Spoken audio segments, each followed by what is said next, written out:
The Brothers Karamazov is a novel written by Fyodor Dostoevsky, and it tells the story of, among other things, three brothers, Dmitri, Ivan, and Alexei Karamazov.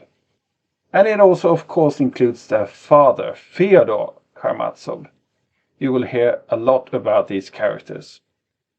The novel explores themes of faith, morality, and the human condition through the lives and struggles of this Karamazov family. So before we dive into the actual book, I want to stop by the epigraph, which is the Bible quotation at the beginning before everything else is written. It's John 12:24, and it's a verse from the Bible that states, "Very truly I tell you, unless a kernel of wheat falls into the ground and dies, it remains only a single seed.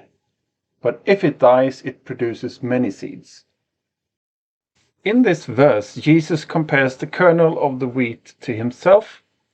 He explains that the kernel of wheat must fall into the ground and die in order to produce many seeds.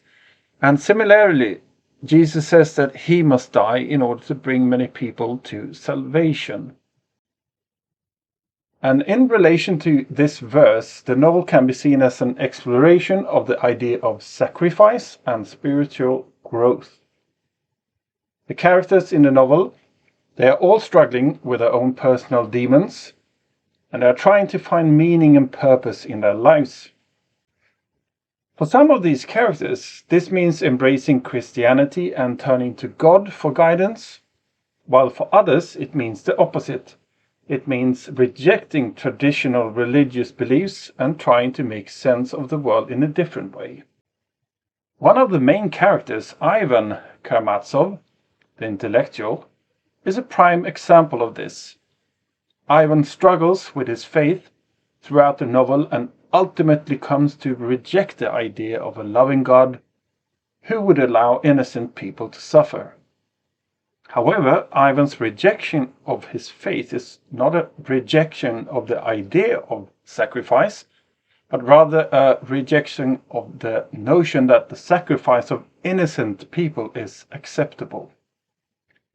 In this way, the novel can be seen as an exploration of the idea of sacrifice and spiritual growth through the eyes of a diverse set of characters, each with their own unique perspectives on the subject. The novel doesn't give a clear answer always, but it's a representation of the complexity and the different way people might approach this idea. In summary, John 12:24 is a powerful reminder that in order to experience true spiritual growth, we must be willing to die in some sense and leave the old ways we have done things and embrace new ways, even if it means sacrificing things we have loved, including our desires and ambitions. Now over to the book.